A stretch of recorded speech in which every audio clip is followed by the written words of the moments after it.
दोस्तों, बड़ों का घर में होना रहमत से कम नहीं। बड़े घर का वो सरमाया होते हैं जिनके जाने के बाद उनकी कमी बहुत महसूस होती है। उनका घर में होना हमारे लिए बाइसे इज्जत और बाइसे फख्र से कम नहीं। जी हाँ दोस्तों, ज़ायरीन टीवी की इस वीडियो में हम आपको वो नसीहतों के बारे में बताएंगे जो एक दादा ने अपने पोते को की। उन नसीहतों को आजमाने के तौर पर ही पोते को बहुत ज्यादा नुकसान भुगतना पड़ा। एक देही कस्बे में दादा और पोता रहा करते थे।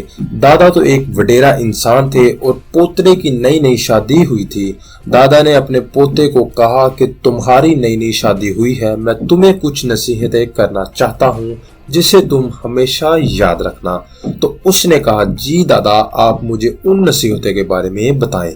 तो उसके दादा ने कहा, पुत्र, पहली बात तो ये है कि तुमने सारी जिंदगी घर में बेरी यानी बेर का दरख्त नहीं लगाना। उसने कहा, ठीक है। और दूसरी बात बुजुर्गों ने की कि सारी उम्र तुमने पुलिस वाले को दोस्त नहीं बनाना। एक मामूल के मुताबिक उसने इस बात पर भी हाँ कर दी। और उन्होंने तीसरी बात उसे ये की कि अपनी बीवी को कभी ऐसा राज नहीं बताना जिसमें तुम्हारी कमजोरी हो। उसने इस बात पर भी हाँ कर दी। कुछ दिन गुजरने के बाद बुजुर्गों का इंतकाल हो जाता है।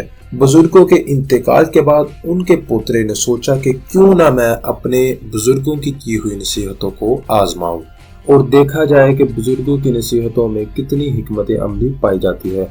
तो उसने क्या किया, अपने घर में बेरी लगा दी यानी बेर का दरख्त लगा दिया। कुछ 1-2 साल के अरसा के बाद बेर का दरख्त बड़ा हो गया तो वो वहां से गुजरने लगा एक घोड़ी पर बैठकर। तो उसकी पग दरख्त की टहनियों के साथ अटक कर नीचे गिर गई।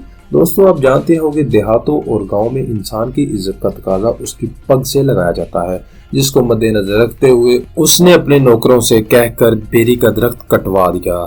दूसरी नसीहत उसने बुजुर्गों की ये आजमाई कि एक पुलिस वाले को अपना दोस्त बना लिया।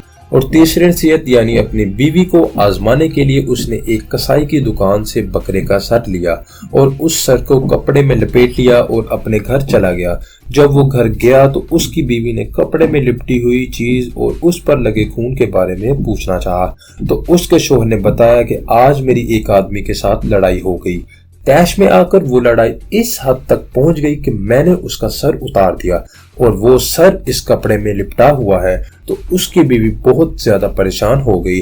उसने कहा कि ये पकड़ो सर और इसे किसी जगह छुपा दो ताकि कोई भी इसे ढूंढने ना पाए और मैं नुकसान से बच जाऊं और ये बात किसी को ना पता चले।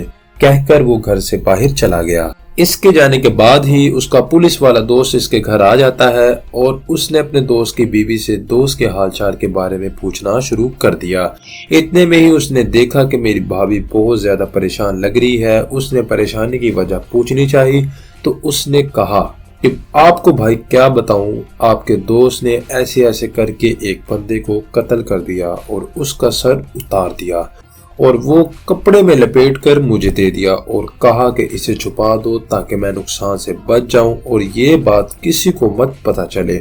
और मैंने ये बात सिर्फ आपके साथ ही की है ताकि आप तो पुलिस वाले हैं कि इस बात का कोई हल निकाल सके। पुलिस वाले ने ये बात सुनी और वो अपने थाने में चला गया और जाके उसने अपने ऑफिसर्स को इस मामले के बारे में बताया और कहा कि मेरा तो वो दोस्त है, मैं तो उसको पकड़ने के लिए नहीं जाऊंगा। तो उन्होंने इस रेड के लिए और पुलिस वालों को भेज दिया। उसका दोस्त तो जानता था कि पुलिस की भारी नफरी आएगी क्योंकि वो तो अपने दादा की हुई नसीहतों को आजमा रहा था। तो जब पुलिस उसके घर पहुंची तो वो भी अपने घर चला गया। पुलिस ने जाते ही उसके घर की तलाशी लेना शुरू कर दी। कुछ वक्त गुजरने के बाद उन्हें वो सर मिल गया। उन्होंने वो सर बरामद कर लिया और जब उन्होंने कपड़े को खोलकर सर देखा तो वो तो बकरी का सर था। तो उसने कहा, खैर मेरे दादे दी। उसने कहा, मेरा दादा सही बातें नसीहत करके गया है। पिछले जमाने के बुजुर्ग जो भी बात किया करते थे उसमें जरूर कोई ना कोई हिकमत अमली छुपी होती थी। उसने कहा, मैं सिर्फ आजमाना ही चाह रहा था उन नसीहतों को जो मेरे दादे ने मुझे की थी। उसने अपनी बीवी से कहा कि तुम्हारे पेट में बातें न रह सकी कि तुमने उसे बता दी। और पुलिस वाला भी मेरा दोस्त था कि उसने भी मेरा ख्याल न किया और भारी पुलिस की नफरी मेरे घर भेज दी। तो उसने उसी वक्त अपनी बीवी से कहा कि तुम मेरी माँ बहन लगती हो, तुम जा सकती हो, मैं तुम्हें अपने हक से दखल करता हूँ। और पुलिस वाले को उसने कहा कि सारी उम्र मेरे सामने न आना, तेरा मेरा हर किस्म का ताल्लुक खत्म है। इससे हमें सबक मिलता है कि कोई हमारा बड़ा हमें कोई अगर बात समझाता है तो उसमें जरूर कोई ना कोई हिकमत अमली होती है, क्योंकि वो अपने तजुर्बे से बात कर रहा होता है। वो जिन भी बातों का जिक्र कर रहे होते हैं हमें उनसे सीख जाना चाहिए और उनसे बहस नहीं करनी चाहिए। दोस्तों, उम्मीद करता हूँ आज की वीडियो आपको पसंद आई होगी। इसी के साथ वीडियो का इख्तिताम करते हैं। मिलते हैं अगली वीडियो में, तब तक के लिए इजाजत दें। अल्लाह हाफिज।